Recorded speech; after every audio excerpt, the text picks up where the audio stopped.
All right, let's jump right into it today. We're taking a deep dive into the wild world of dating apps. The wild world, that's one way to put it. Well, I think our source material today definitely backs that up. Hmm, you got me curious. It's a Reddit thread, actually, from the Our Guy Cry subreddit.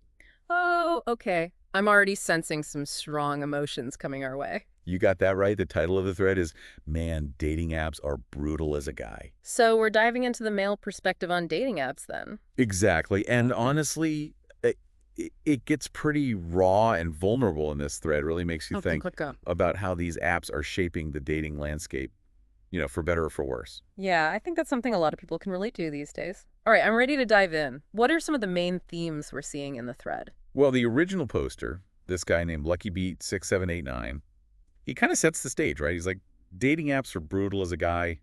He goes on to talk about, barely getting any matches. That's rough. Yeah, and like feeling invisible, like his efforts are just going unnoticed. It's tough out there. So, lack of matches, feeling invisible, that's starting to paint a picture of the frustration. But why? What are some of the factors contributing to this? Well, it's interesting because there's this one commenter, Benevolent27, who brings up the good old days of OkCupid Oh, yeah, Cupid. I remember that before it got, before it got bought out by a big company. right, exactly. Yeah, and Benevolent27 is like, man, back then it was different. They're talking about how it felt like, the app was more focused on genuine connection back then. That makes sense.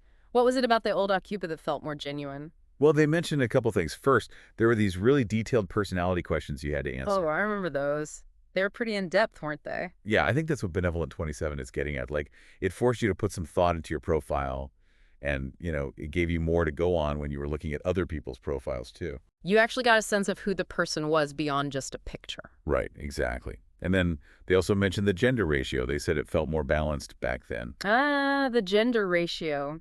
That's definitely a hot topic in online dating. So they felt like there was a more even split between men and women on the platform. Exactly. And they're saying that, after the acquisition, it felt like that balance shifted. And they're kind of linking that to, the app becoming less about matching and more about just keeping people hooked. Yeah, it's interesting how the introduction of monetization can change the whole feel of a platform. And another commenter, I think it was Fun Construction 6591, they basically say, it's ironic, right? Like, the app wants you to find love, but as soon as you do, you stop using it and they lose a customer. That is a pretty big irony, isn't it? It really makes you wonder about, how much the design and algorithms are actually geared toward those long-term matches versus just keeping users engaged. Right. And engaged often means paying for premium features, doesn't it? It's a bit of a conflict of interest there, potentially. Totally. But then, on the flip side, we have these glimmers of hope in the thread. Like, there's this commenter, SoFetchBetch, who tells this amazing story about meeting their partner on OkCupid. Wait for it. Back in 2015. Okay, 2015, that's going back a bit. Yeah. So they're saying they messaged briefly, like just a little bit back then, and then lost touch for 8 years. Whoa, 8 years. 8 years. And then randomly they reconnected, and how they're like head over heels in love. Oh, wow, that's an amazing story. Isn't it? It's like fate or something. It really makes you wonder about all those misconnections, Like, what if they'd actually had a proper conversation back in 2015? Totally. And it also kind of reminds you that it's not just about algorithms and profiles. Like, sometimes timing and chance play a huge role. Absolutely. Sometimes it just takes a little bit of time for things to fall into place. Or in this case, 8 years. 8 years, exactly.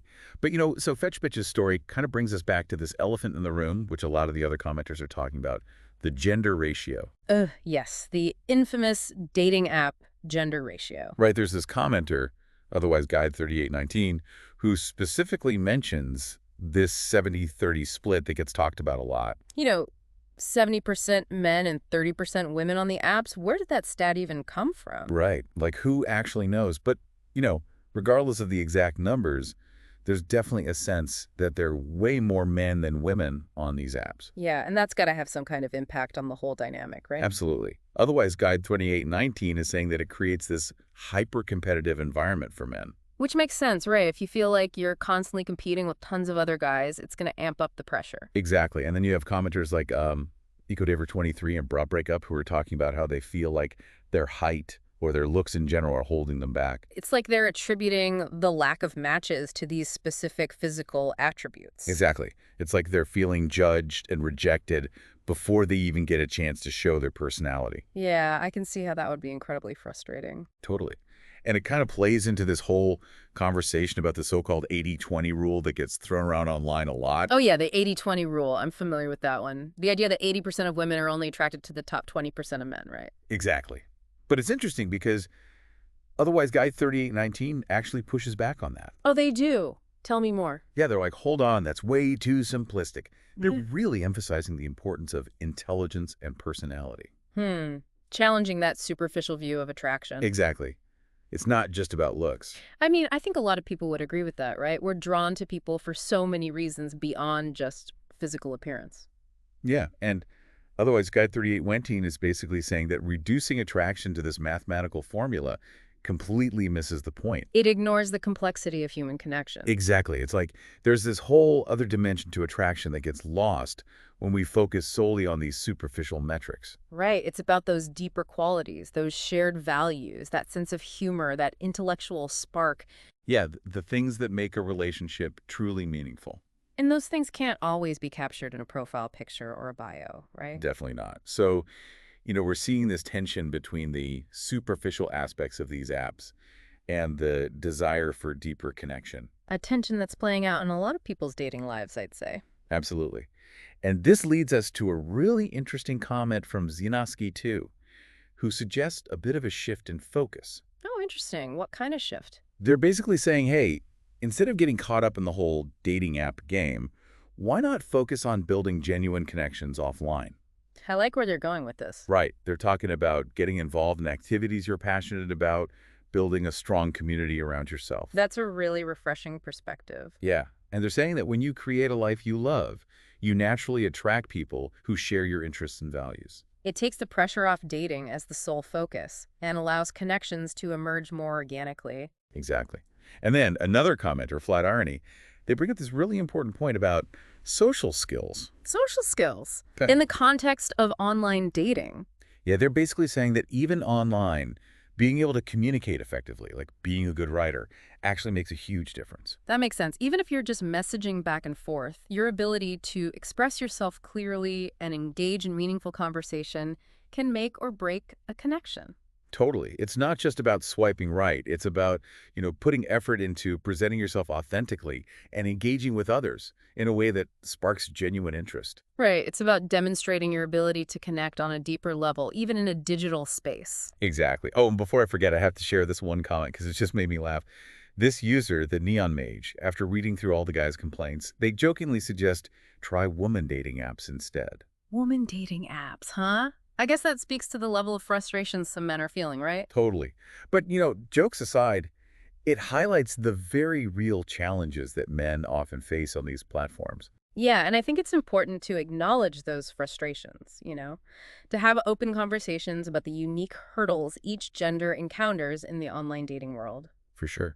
And, it's also important to remember that everyone's experience is different. We see this in the thread, too, right?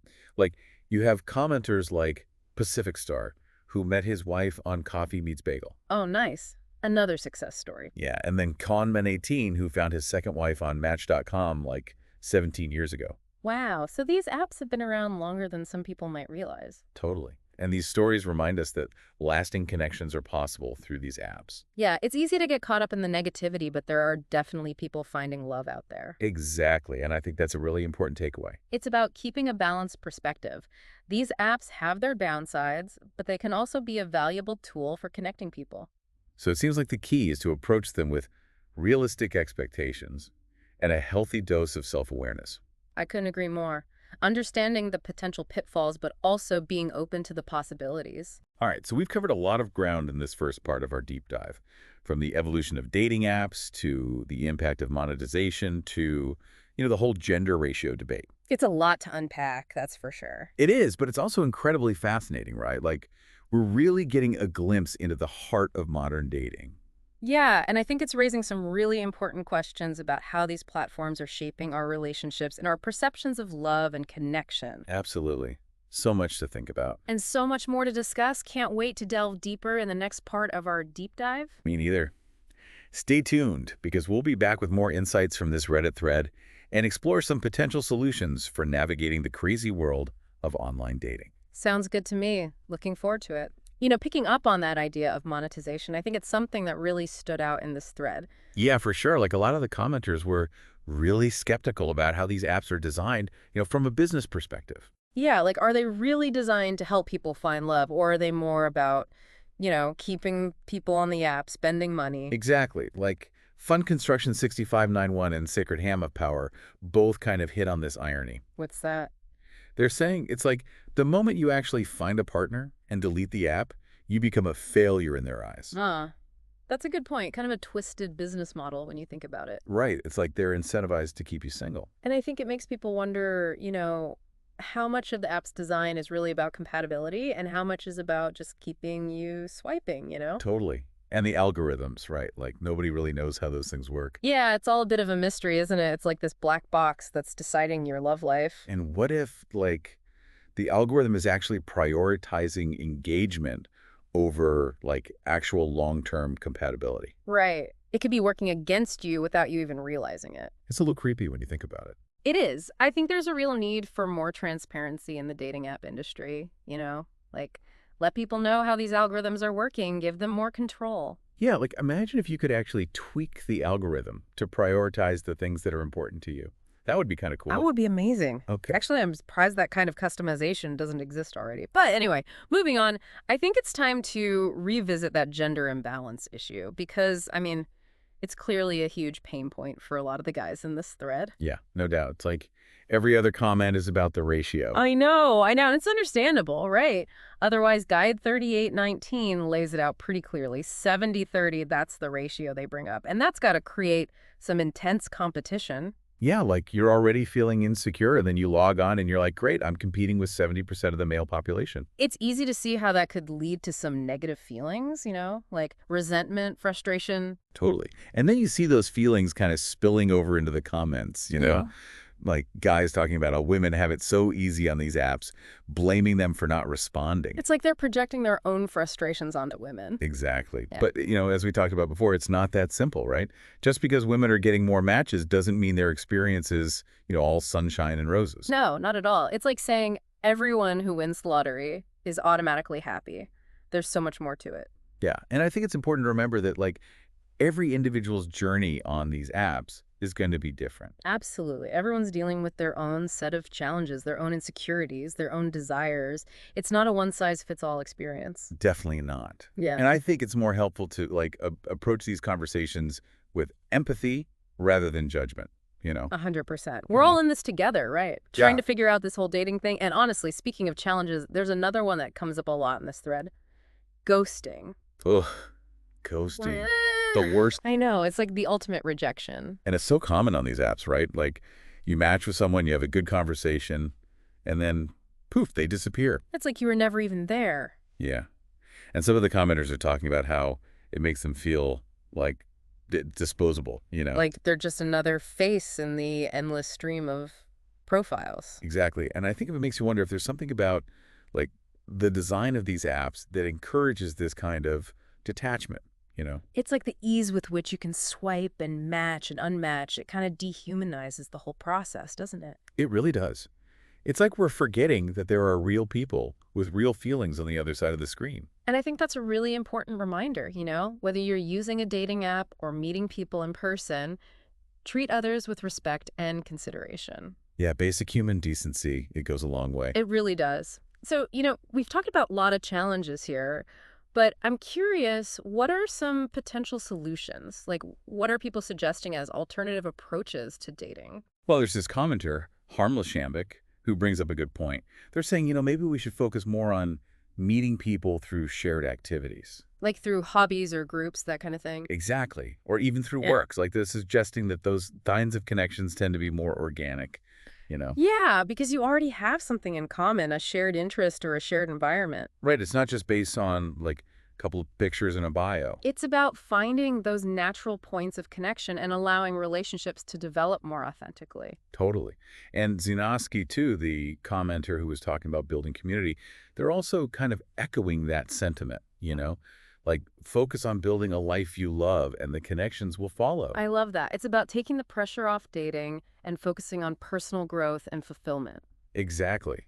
And who knows, maybe you'll meet someone special along the way, someone who shares your passions and values. It's a much more holistic approach to dating. Totally.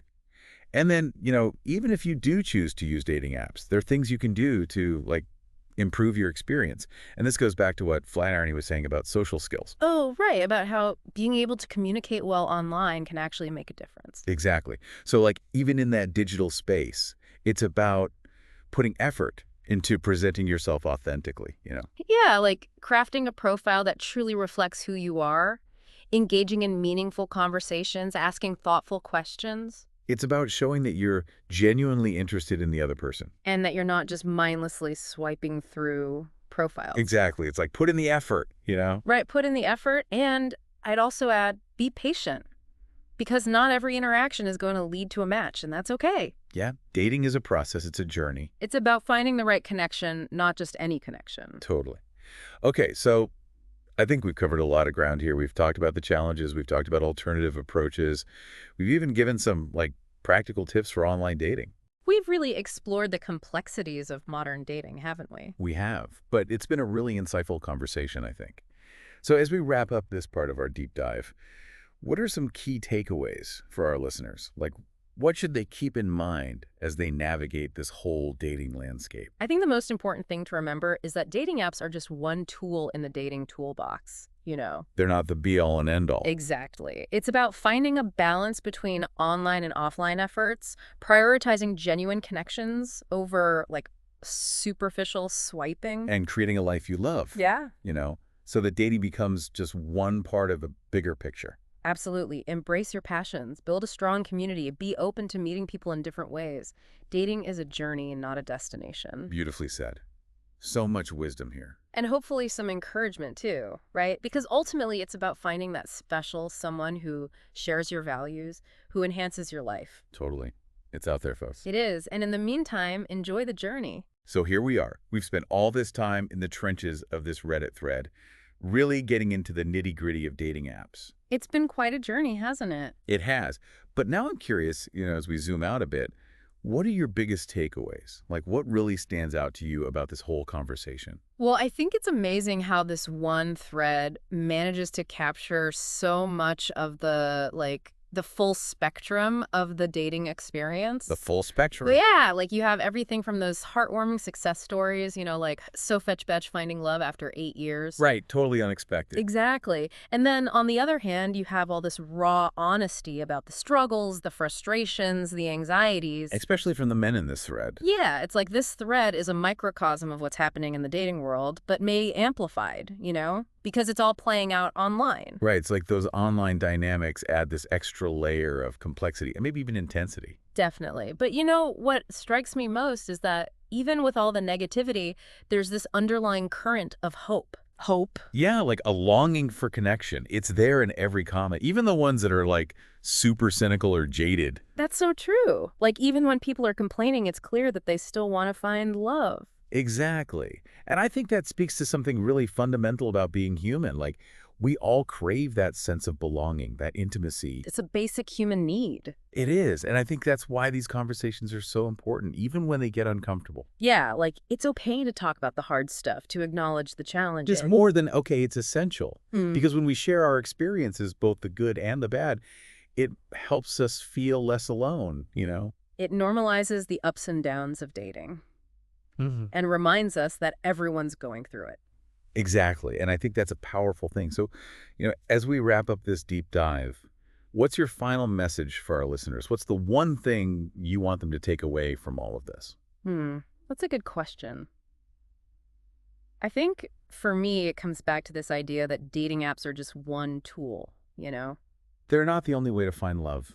Exactly. And they definitely shouldn't define your worth or your happiness. Right. It's about finding what works for you, whether that's using apps, meeting people through friends, getting involved in activities you love. It's about being intentional and authentic in your approach to dating, whatever that looks like for you. And most importantly, don't give up on love. It's out there waiting to be discovered. Beautifully said. And on that note, I want to encourage everyone listening to share their own dating stories, their insights, their questions. Yeah, let's keep this conversation going. Exactly. You can find us on social media. We're Voices of the Soul everywhere. And you can find Shauna Pelage on YouTube. We'd love to hear from you. We really would. Thanks for joining us on this deep dive into the wild world of dating apps. It's been a pleasure. Until next time, stay curious, stay connected, and keep those hearts open.